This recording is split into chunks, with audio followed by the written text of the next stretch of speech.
Hello, viewers. Welcome to BQ Prime. This is your host, Rishabh Bhatnagar, and you're watching Startup Street. Now, over the years, as the Indian startup ecosystem has grown, news of funding has become very, very common.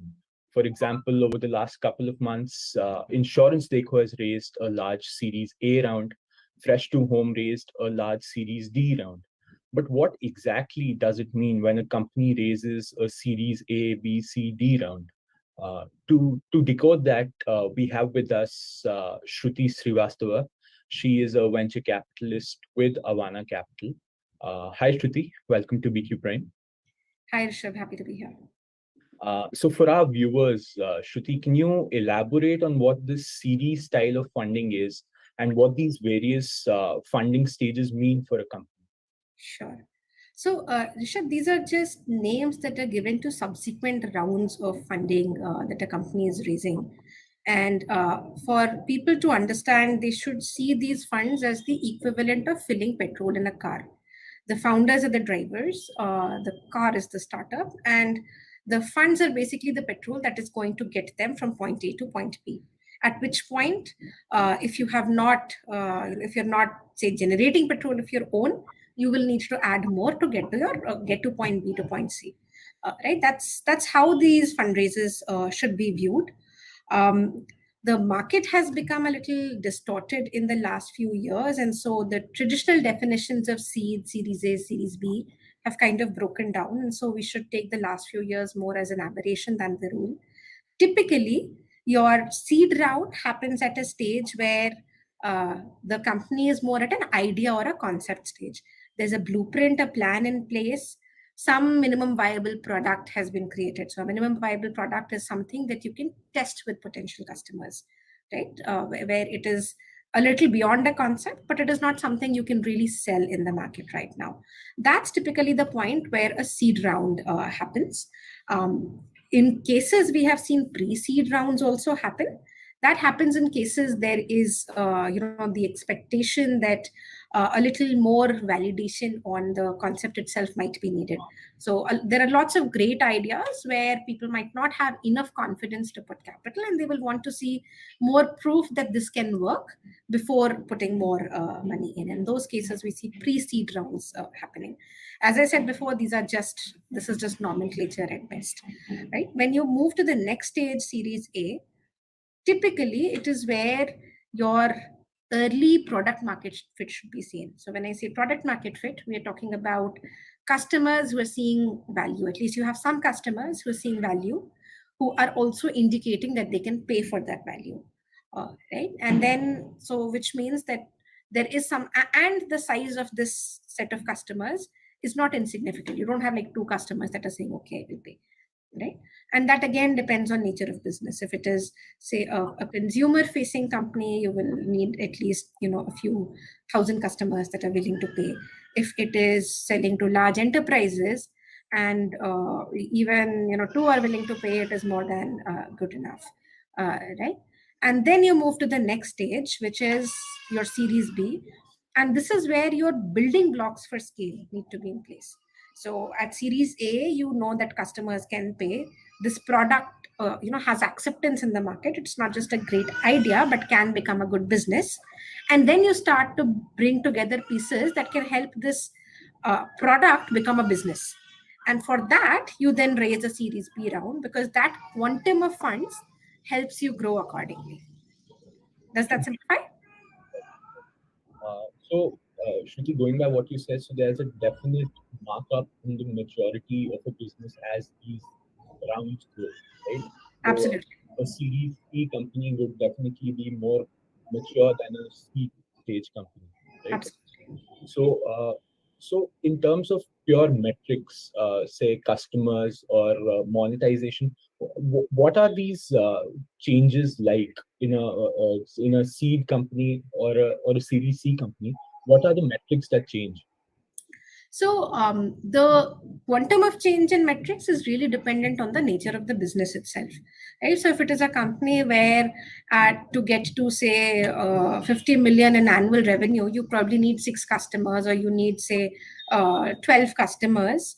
The the change in metric will be very different compared to, say, if you are building an e-commerce platform, where to get to that same revenue difference, you will have a few 100,000 customers by difference, right? So it really depends on the nature of the business itself.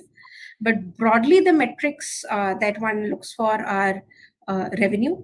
So at seed stage, you would be thinking of potential revenue. By series A, you should have actual revenue, right? Actual revenue that has come into your bank account. By at seed stage, you will think of how will this probably get to profitability, and is there like a path to profitability that exists? Do the unit economics make sense? By series E stage, you should definitely have those unit economics proven out, right? Path to profitability is not good enough. You have to show at least operating profitability by then. Ideally, you should have EBITDA level profitability by then. Right. And so similarly, in terms of traction, you would have a much smaller base of users, customers at seed stage. At seed stage, in fact, you will only have test customers in most cases. By series E, you should have customers that are regularly paying for your product or services, or enough customers that are coming and paying for your product or services to justify that kind of stage of the company. Okay. Shruti, you're a part of Avaana Capital, right? Avaana Capital defines itself as an early stage venture capital fund. What does that mean? What does early stage VC fund mean? So we come in at the time where the technology itself is proven out, but there is a lot of risk on proof of concept, on product market fit that still needs to be taken.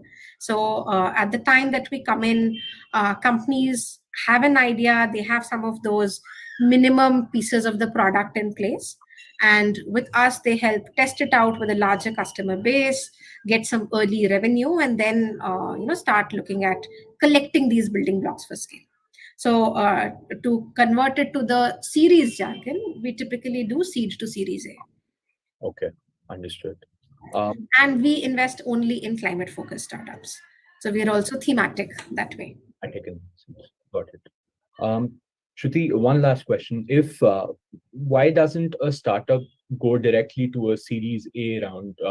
Why raise a pre-seed round or a seed round? Right. So see, this has to do more with how the market will understand risk. If a startup with only an idea had to go to a Series A round or raise that quantum of money, the capital allocators who are giving that money, the funders, they're taking a much higher risk because nothing is proven right now. And so for that risk, they're going to want a proportionate reward. There is a risk reward equivalence that happens everywhere in the capital space, right? And so they will want a proportionate reward, which means that they will also want a much larger chunk of the business, right? Because there is the value of the company is a function of the business that the company has built so far. It is not a function of how much money they have raised, and it should never be that way, right? If I ask you, if we go back to the road trip analogy, the milestone that you have hit is actually the number on the milestone marker and not how many liters of petrol you've used to get there, right? And so if you look at those milestone markers, if you look at that business progress, that is not going to be justified for the